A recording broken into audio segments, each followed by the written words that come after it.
Welcome to the AI Research Roundup. I'm Alex. Today we are looking at a paper from the Hugging Face trending list, published on February 4th, 2026, about a week ago. It introduces a training-free adapter that boosts the strict tool use F1 score of the QN 2.5 model from 0.18 to 0.50, while slashing false positives. The paper is titled ASA, Training-Free Representation Engineering for Tool Calling Agents. And as we will see later, the efficiency here is quite remarkable since it achieves these gains without updating a single weight. To understand where this fits in, Figure 1 maps out the three main approaches for adapting agents. The top blue section illustrates the baseline, prompt engineering, which stuffs examples into the context window but remains brittle and computationally expensive during inference.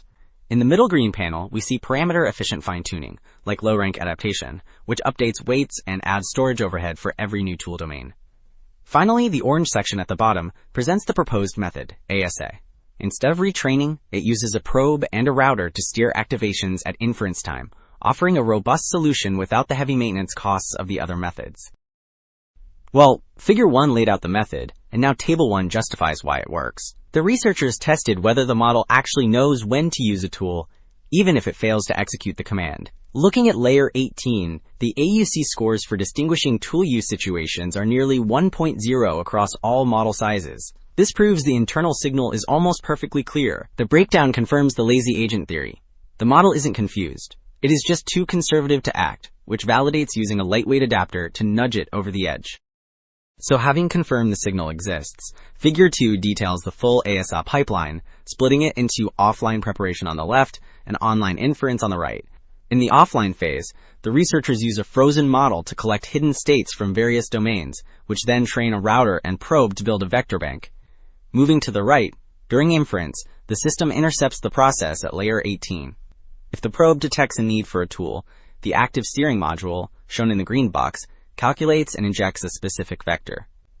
This single nudge is all it takes to bridge the gap between knowing a tool is needed and actually calling it. Well, seeing the pipeline in Figure 2 helps, but Table 4 here delivers the concrete proof using the Llama 8B model. The table compares the prompt-only method in the top rows against the ASA approach in the shaded bottom section. Looking at the all column on the far right, we see the overall F1 score leap from about 0.62 to 0.80. The real star, however, is the math domain in the center.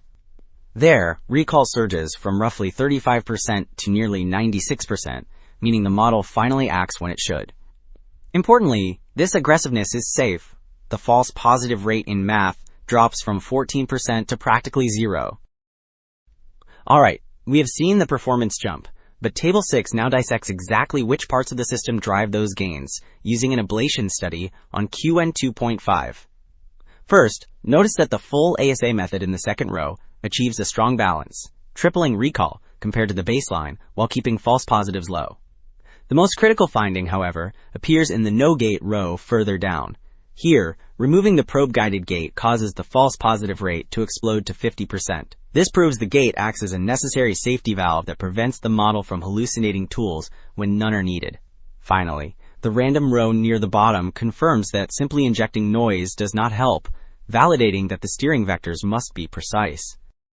So, while the previous table analyzed the mechanism, Table 5 benchmarks ASA against established methods on the QN 2.5 model. The top section reveals that prompt engineering is unreliable. For instance, few-shot prompting spikes the false positive rate to 27%. In the middle section, fine-tuning methods like LoRa improve recall but require training and about 19 megabytes of storage.